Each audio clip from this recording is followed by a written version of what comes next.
오늘 봉독한 말씀을 가지고 다시 초대교회 비전으로라는 제목으로 같이 은혜를 나누고자 합니다. 3월 셋째 주는 우리 교회 생일입니다. 그래서 제가 그동안에는 항상 사무엘상 7장 12절의 말씀, 여호와께서 여기까지 우리를 도우셨다는 말씀을 가지고 늘 설교를 했고, 제가 교회를 시작할 때 하나님이 저에게 주신 말씀입니다. 시흥시 연고도 없는, 연고도 없이, 아무 연고도 없이, 손에 쥔 것도 없이, 우리 딸 돌 지나서 바로 이렇게 와서 교회를 개척을 했습니다. 정말 쓰러져 가는 도로가에 있는 허술한 버려진 집, 그것을 수리를 해서 거기다가 제가 손수 교회 이름을 붓으로 쓰고 교회를 시작을 했습니다. 조그마한 만나 분식 가게였었는데 그 가게를 이렇게 공간을 만들려고 보니까 도저히 만들 수가 없는 거예요. 벽돌을 쌓고 가운데 벽돌 이렇게 올리고 그냥 스레트를 거쳐놓은 집이었습니다. 가운데 그 다 벽을 하려고 하나로 만들려고 보니까 이거는 큰 작업이 되는 거예요. 사람을 살 수도 없고, 그것을 중고 목재상회가 그때 있어서 목재상회를 가서 필요한 나무들을 하나하나 사서 구멍을 뚫고 그 상태에서 가시오를 짜고 그리고 벽을 헐게 되었습니다. 그때 저에게 큰 도움을 준 두 분이 있습니다. 이미 고인이 됐는데요. 그 당시는 예수를 안 믿었어요. 저희 장모님이 오셔서 손수 그 모든 그걸 깨는 거, 그리고 거기다 담고 그걸 버리는데 참 손이 부러뜨릴 정도로 도와주셨어요.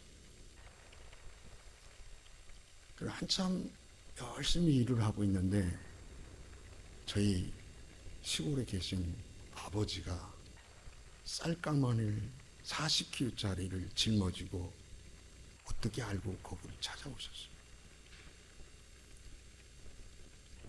한 번도 와본 적이 없으시고요. 그런데 무럭무럭 시골에서 40kg, 제가 들려고도 힘들어요. 40kg 쌀가마니를 짊어지고 오셨어요. 깜짝 놀랐어요. 그리고 봉투 하나를 내밀면, 그때 당시 제가 정확하게 모르겠어요. 제 기억에는 아마 4, 50만 원 되는 것 같아요. 그 당시 4, 50만 원이면 엄청난 큰 돈이잖아요. 귀향에 시작한 거 잘해봐라. 예수 안 믿는 분이잖아요, 그 당시.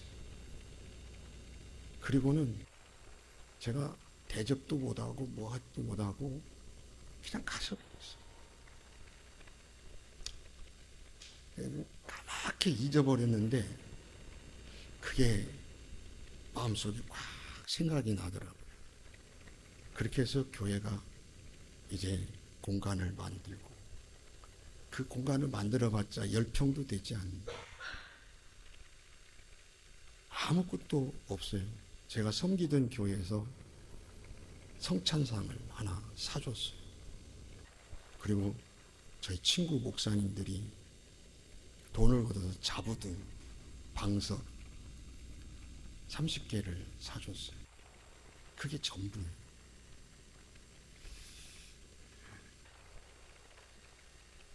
첫날 새벽 예배, 주일 새벽 예배 딱 토요일 날 그렇게 해서 예배가 시작이 됐습니다. 주일날 딱 새벽 예배를 딱 문을 여는데 한 분이 문을 쭉 열고 들어오시는 거예요. 그래서 지금까지 한 번도 우리 안에만 놓고 예배 드려 본 적이 없이 계속 물밀듯이 몰려왔어요. 만약에 제가 그 당시 성도들이 이렇게 오지 않았으면 아마 목회를 포기했을지도 모르겠어요. 근데 막 성도들이 오니까 너무 재밌는 거예요. 그래서 제가요 6개월 만에 30명이 넘었어요. 그래서 제가 그때 이런 생각을 해서 내가 조용기 목사님보다 더 큰 교회를 할 줄 알았거든요. 그런 어떤 막 기쁨 속에 목회를 시작을 했죠. 여러분, 교회라고 하는 것은 여러분 에클레시아라는 뜻이에요. 다시 말하면 세상에 있는 사람들을 불러내다, 그런 뜻이거든요. 여러분, 세상에 있는 사람들을 불러내서 하나님이 초청하시고, 여러분 이 주일날 여러분들이 교회에 오신 것은 하나님의 초청을 받아서, 부름을 받아서 오신 거예요. 내 의지로 오는 게 아니고 내 생각의 의지로 오는 게 아니라 하나님이 불러서 초청하셨어요. 왜 초청하셨을까요? 우리에게 진정한 안식을 주기 위해서. 하나님이 주시는 평안을 주고 축복을 주고 우리의 모든 그동안 수고하고 애쓴 것을 다 회복시키죠. 그래서 평안하게 하시려고 여러분 주신 거예요. 그래서 안식일은, 여러분 주일은 여러분 쉬는 날이 아니에요. 주님과 함께 여러분 주님이 주신 축복과 은혜를 경험하고 누리는 그런 시간인 줄 믿습니다. 자, 오늘의 교회의 문제점이 뭘까? 곰곰이 생각해 봤어요. 여러분, 오늘의 교회의 첫 번째 문제점은 모든 사람이 이렇게 얘기해요. 여러분, 교회가 많은데 세상이 왜 안 변하느냐 하는 거예요. 우리 한국교회 정말 교회가 많습니다.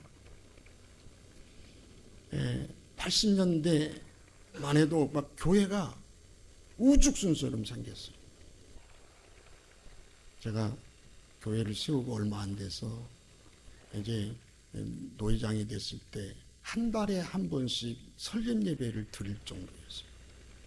한 달에 한 번쯤. 그렇게 교회가 많이 생겼죠. 마을마다, 도시마다. 그런데 이렇게 교회가 많은데 왜 세상이 더 밝아지지 아니하고 세상은 점점 더 어두워지고 있느냐라고 하는 문제를 생각해 볼 수가 있어요. 그런데 오늘 본문은 그 문제의 답을 우리에게 주고 있습니다. 그리고 두 번째 문제점이라고 볼 수 있는 것은 뭐냐? 교회가 교회다워지는 힘이 약해진다는 거예요. 오늘날 교회에는 예배도 있고 찬양도 있고 설교도 있습니다. 그런데 많은 사람들이 이렇게 말합니다. 교회가 예전 같지 않다.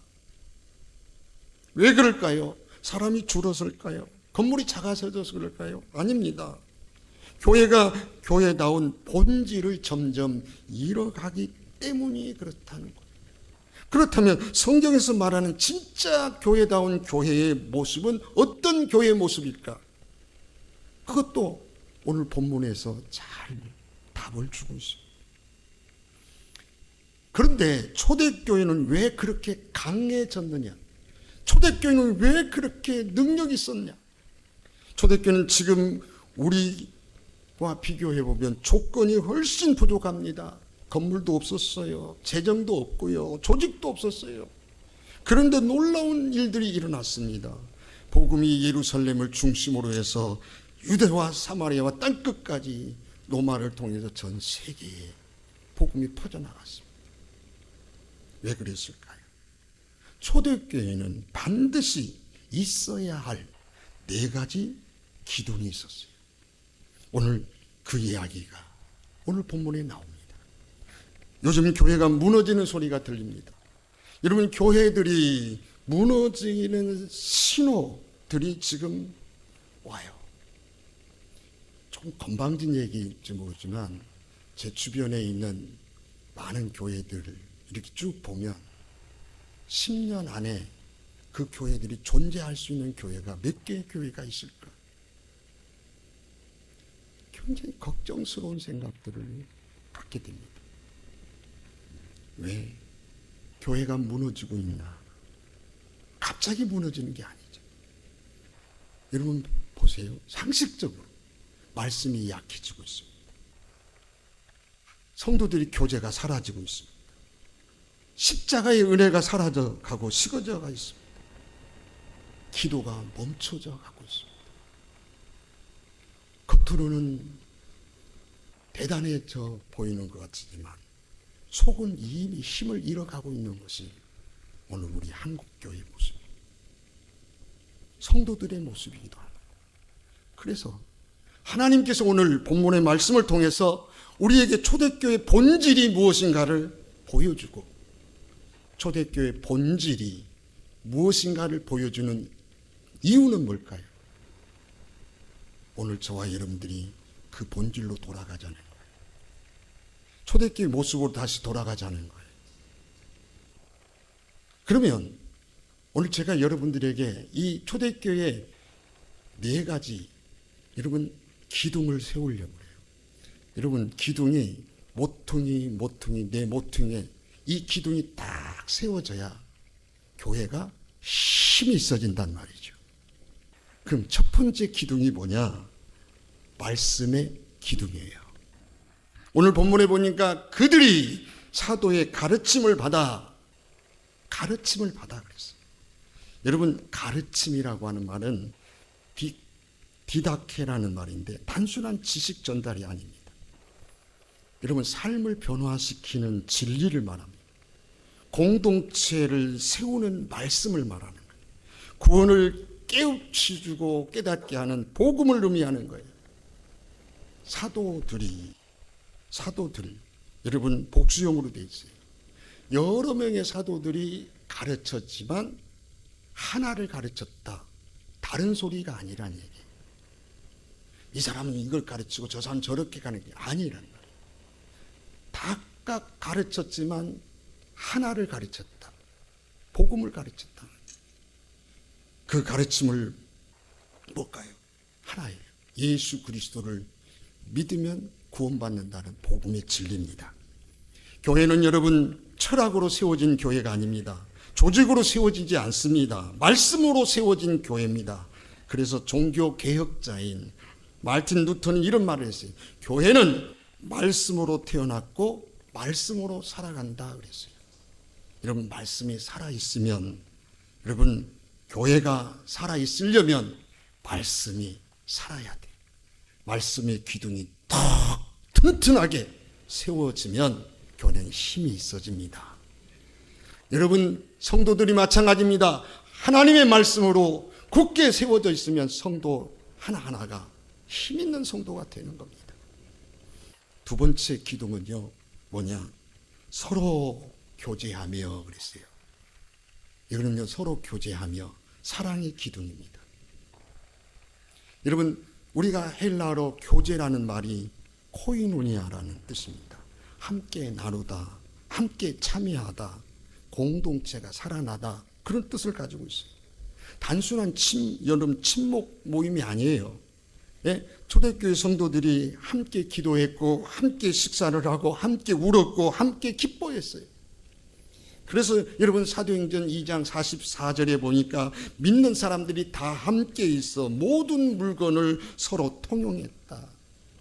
네 것 내 것이 없었다. 여러분 교회는요 혼자 신앙생활하는 곳이 아닙니다.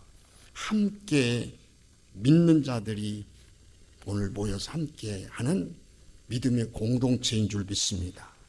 그러면 성도들은 여러분 모여서 서로 격려하고 서로 기도하고 서로 짐을 나누어지는 존재입니다. 그런데 이 교제가 사라지면 교회는 극장이 되는 거예요. 예배만 보고 흩어지는 거예요. 옛날에 우리 어른들이 하는 말이 교회 가면서 뭐라고 하냐면 예배 보러 가요, 예배 보러 가요 그랬잖아요. 예배 보러 가요, 예배 드리러 가요? 예. 근데 우리가 흔히 예배 보러 간다 그러잖아요. 다시 말하면 극장에 영화 구경하러 가는 거고 똑같이 가는 거예요. 그게 아니잖아요.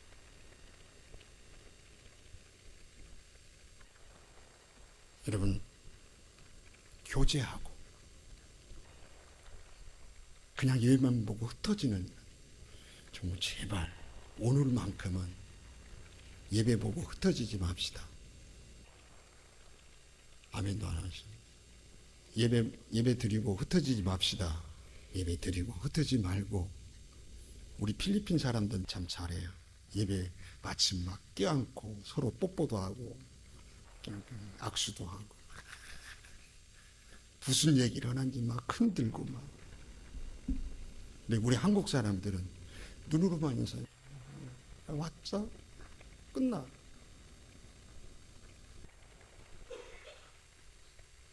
여러분, 우리 교회는요 큰 가정입니다.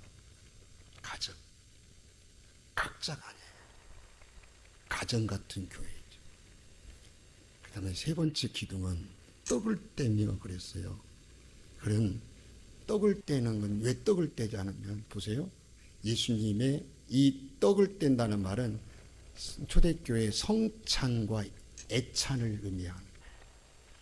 예수님의 몸을 기념하는 떡을 떼고 예수님의 피를 기념하는 잔을 나눕니다.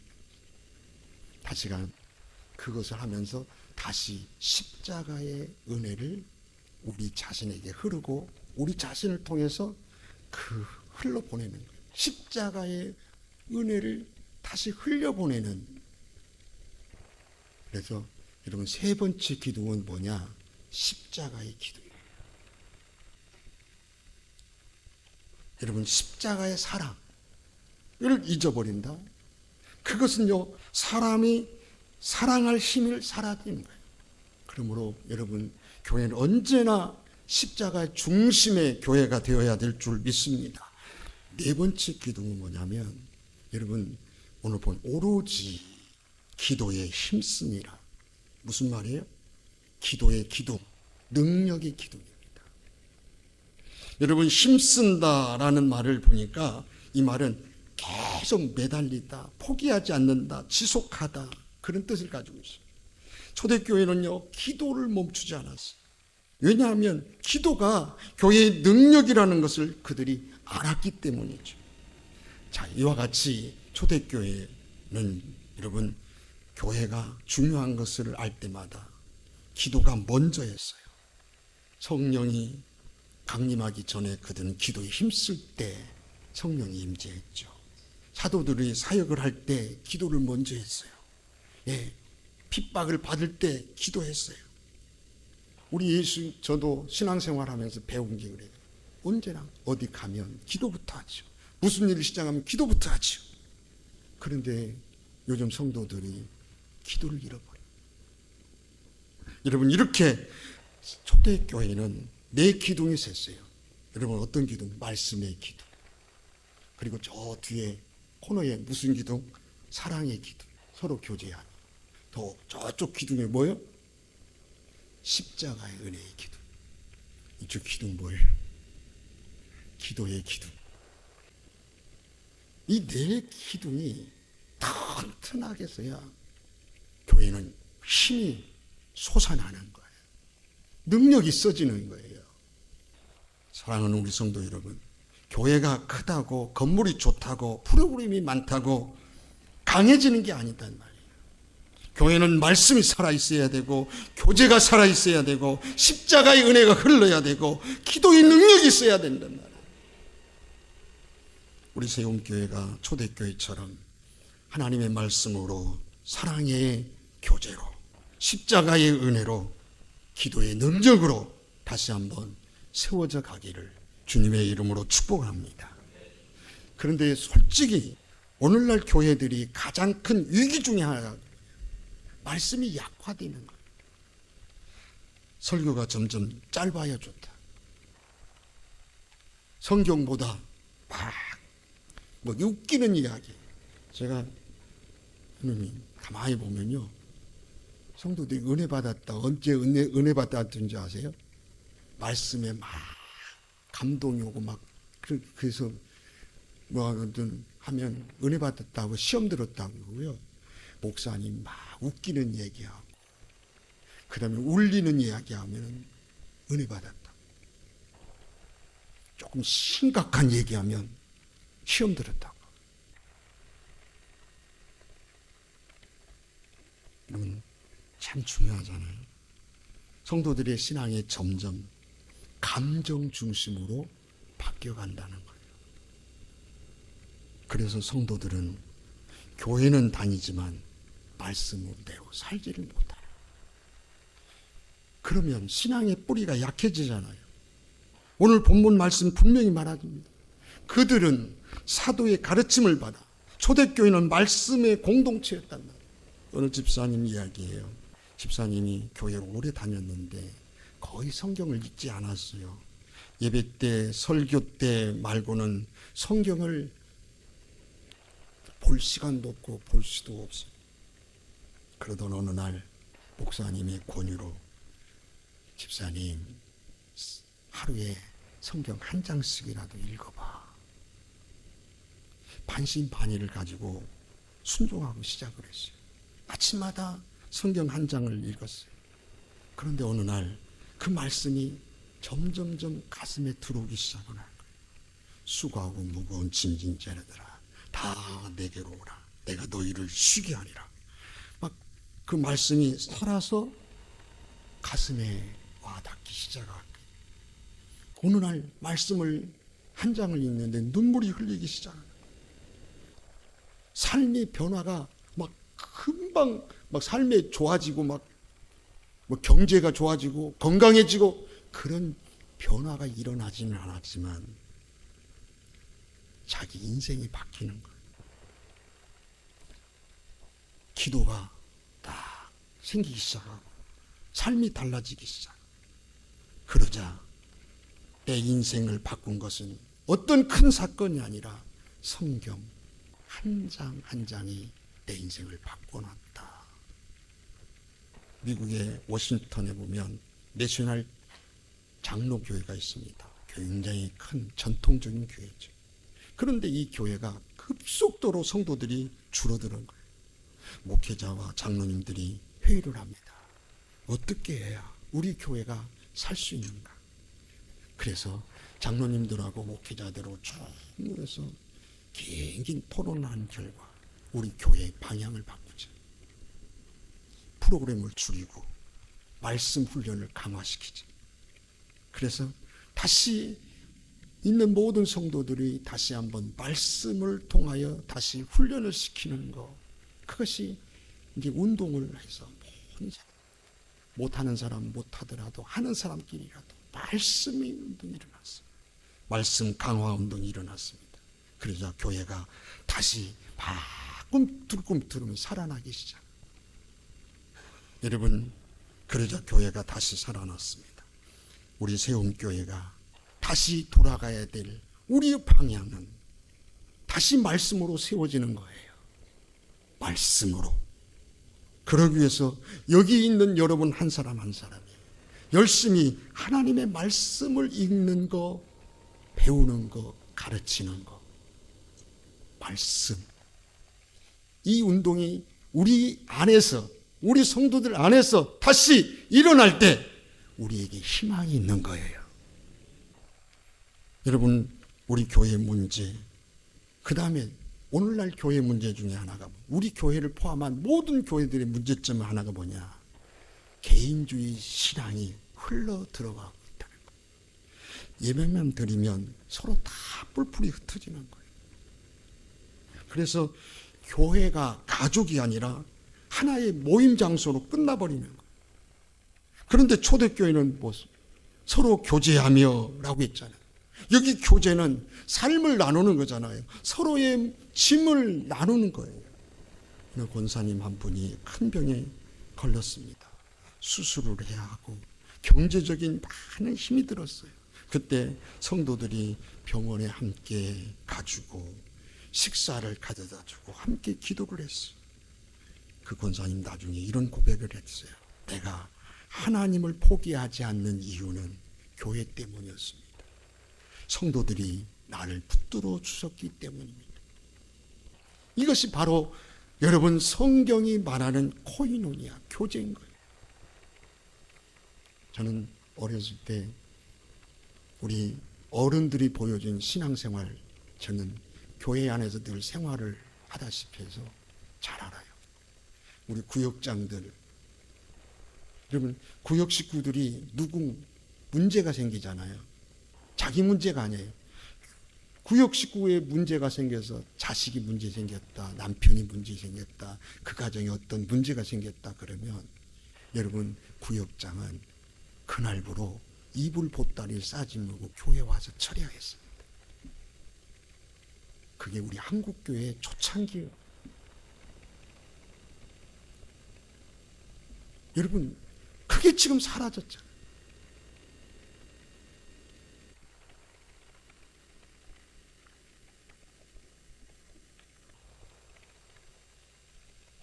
어느 교회가 주일마다 서로 인사를 안 하는 거예요. 그냥 예배만 보고 가는 거예요. 그래서 목사님이 안 되겠다. 먼저 인사하기. 간단한 거예요. 먼저 인사하기. 운동을 하자. 너무 단순한 일이잖아요. 그래서 온 성도들에게 어떻게 하든 먼저 인사하기. 먼저 예배 마치고 먼저 인사하기. 그 운동을 했어요. 그런데 성도들이 그 일에 처음에는 좀 쭈쭈하더니 다 순종하고 따랐어요. 몇 달 후에 교회 분위기가 확 달라졌어요. 성도들이 서로 이름을 알게 되고 교회가 따뜻해지게 되었죠. 여러분, 자그마한 것 우리가 정말 순종할 때 생각할 수 없는 놀라운 변화가 일어난다는 거예요. 그래서 그 목사님은 이렇게 자랑스럽게 얘기합니다. 우리 교회에 변화시킨 건 큰 프로그램이 아니다. 작은 것 하나 실천했더니 교회가 분위기가 달라졌다. 여러분 이것이 참 우리가 잘 아는 서울의 온누리교회라고 있습니다. 성도들이 많아지게 되자 성도가 성도를 서로 몰라보잖아요. 자기 교인 몰라봐요. 이게 그러자 큰 위기의식을 느꼈어요. 그래서 그 교회가 생긴 게 목장대도였어요. 속으로 공동체. 그 목장교회에서 모든 성도들이 함께 모여서 식사하고 말씀을 나누고 서로 기도하는 운동을 했어요. 그 결과 성도들이 서로를 돌보는 교회가 되죠. 교회가 커져도 가정 같은 교회가 돼요. 여러분, 우리 세움교회가 앞으로 이제 나아가는 방향 어떻게 해야 될까요? 성도가 서로 교제하고 이 기둥, 사랑의 기둥이 세워져야 돼요. 네? 서로 교제하고. 여러분 지금 너무나 세상의 개인주의가 교회 안에까지 들어와서 너는 너 나는 나. 네 신앙은 네가 지키고 나의 신앙은 옳은 척 한다. 이것을 우리가 어떻게 극복하느냐에 따라서 우리가 어떻게 가정 같은 분위기를 만드느냐에 따라서 우리 교회 장래가 달려있는 것이고 여러분의 신앙이 달려있는 것입니다. 오늘날 교회의 문제 중에 또 하나가 뭐냐? 너무나 여러분 목사님의 설교들을 저도 많이 들어봐요. 많은 목사님들의 설교를 들어보는데 성공 이야기, 축복 이야기 어떻게 하면 번영한다. 그 이야기를 들으면 성도들이 아멘하고 좋아한다. 그런데 십자가의 이야기 그러면 다 싫어한다고. 얼굴 찌푸려요. 문제는 여러분 십자가가 사라지면 신앙은 얇아질 수밖에 없습니다. 초대교회는 떡을 뗐다, 성찬과 예식을 통해서 예수님의 몸을 기념하고 예수님의 살을 기념하여서 여러분 십자가의 은혜를 기억하며 살아가는, 그 십자가의 은혜가 그들의 가슴에서 흘러갈 때 여러분 힘 있는 교회가 되어졌다라는 것입니다. 제가 그 실예를 여러 가지 들었는데 생략을 해야 될 것 같아요. 많은 교회들이 이런 십자가의 은혜를 통하여 교회가 생명력 있게 하는 교회들이 많이 있더라고요. 또 네 번째, 약해지는 이유, 가장 근본적인 이유가 있어요. 기도가 약해진다. 기도가 줄어들기 시작합니다. 회의는 많아졌어요. 그래서 교회가 영적인 능력을 잃어버리는 거예요. 오늘 본문에 보니까 오로지 기도에 힘쓰니라, 힘쓰다, 나누면 매달리다, 끈질기게 지속하다. 초대교회는 기도의 공동체였단 말이죠. 어떤 한 청년이 취업 때문에 매우 힘들어했어요. 불안하고 미래가 보이지 않자 불안했습니다. 그러자 목사님이 그에게 이렇게 말했어요. 네가 취직을 하려고 장래를 위해서, 미래를 위해서 고민하는 거 중요하다. 그러나 하나님 앞에 하루에 10분만이라도 기도해봐라. 처음에는 그게 들어오질 않았어요. 그럴 때 그가 오늘 기도하기 시작했습니다. 포기하고 싶은 마음이 들지만 끈질기게 10분을 채우면서 기도하기 시작했어요. 그냥 포기하자냐고 매일매일 10분을 기도하기 시작했어요. 몇 달 후에 청년이 이렇게 이야기해요. 취업보다 더 큰 변화가 일어났습니다. 내 마음에 평안이 왔습니다. 기도는 상황이 바로 바뀌어지지 않았지만 그 사람의 인생이 변한 거예요. 실례로 여러분, 우리 한국에 보면 평양에 장대현 교회가 있었습니다. 이 교회에서 성도들이 밤새 모여서 기도했다고. 그러자 자연스럽게 회개운동이 일어났고 성령의 역사가 강하게 나타났어요. 여러분 1907년 장대현 교회에 성령의 바람이 불기 시작하고, 그래서 여러분 평양을 제2의 예루살렘이라고 할 정도로 성령의 역사가 일어나, 그 기도의 바람이 한국교회 전역에 퍼져나간 거예요. 여러분 한국교회 성장의 뿌리는 역시 기도에 있었던 거예요. 우리 설립 기념 예배를 드리는 우리 세움교회는 과연 이제 40년, 41년 앞으로 몇 년 계속 나가는 어떤 대책으로 오늘의 현 문제들을 극복하고 하나님이 기뻐하는 교회로 다시 나아갈 거냐. 어쩌면 우리 교회도 초대교회 내 기둥이 세워져야 된다는 얘기. 말씀의 기둥이 세워지기 위해서 우리 모든 성도들이 말씀의 회복의 운동이 일어나야 됩니다. 성경 읽는 운동이 일어나야 됩니다. 들은 말씀 설교를 내 생활로 옮기는 운동이 일어나야 됩니다. 온 성도들이 여러분 체계 있게 하나님 말씀을 배우고 그 배운 말씀을 누군가에게 가르치는 제자훈련의 운동이 일어나야 됩니다.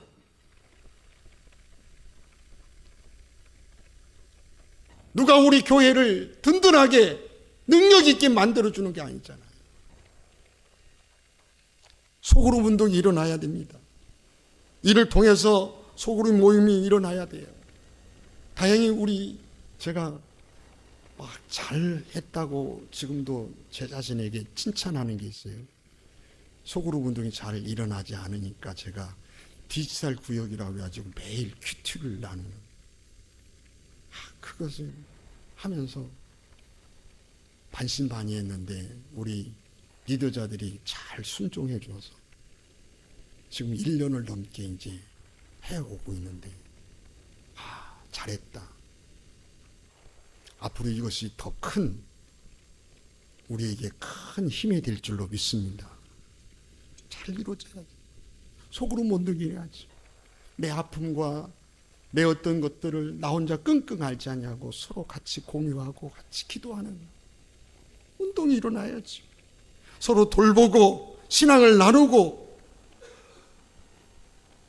문제 있으면 함께 기도하고 속으로 운동이 일어나야죠. 십자가의 은혜가 흘러야 되죠.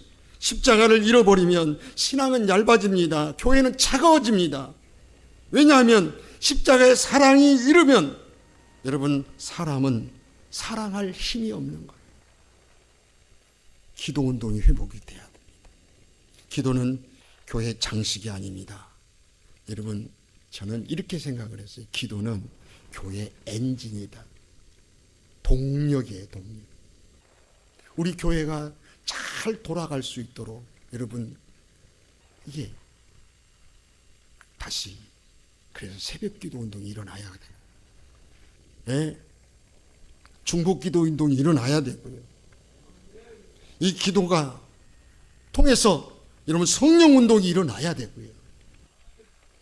이렇게 교회가 살아있는 교회는요, 4가지 기본이 충실해야 돼요. 초대교회가 강했던 이유는요, 뛰어난 프로그램 때문이 아닙니다. 큰 건물이 있어서가 아닙니다. 그들은 말씀을 붙들었고 서로 사랑했고 십자가의 은혜를 기억하면서 그 은혜를 흘려보냈고 기도에 힘썼기 때문입니다. 이와 같이 기본에 충실한 교회, 거창한 일이 아니잖아요. 우리가 조금만 신경 쓰면 다 우리가 행할 수 있는 일들이죠. 충분히 우리가 해낼 수 있는 일들이 아닙니다. 이 여러분 작은 순종이 우리 교회의 장래를 바꿀 수가 있습니다. 우리 교회가 더 든든한 하나님이 기뻐하는 교회가 될 수가 있습니다. 말씀, 교제, 십자가, 기도 4가지가 살아있으면 교회는 반드시 살아납니다. 그 교회는 희망이 있습니다. 우리는 다시 초대교회 비전, 우리의 가슴에 담고 이 비전을 가지고 다시 나아가는, 앞으로 전진하는 우리 모든 성도들, 우리 세운교회 성도들 되어지기를 주님의 이름으로 축원합니다. 축원합니다.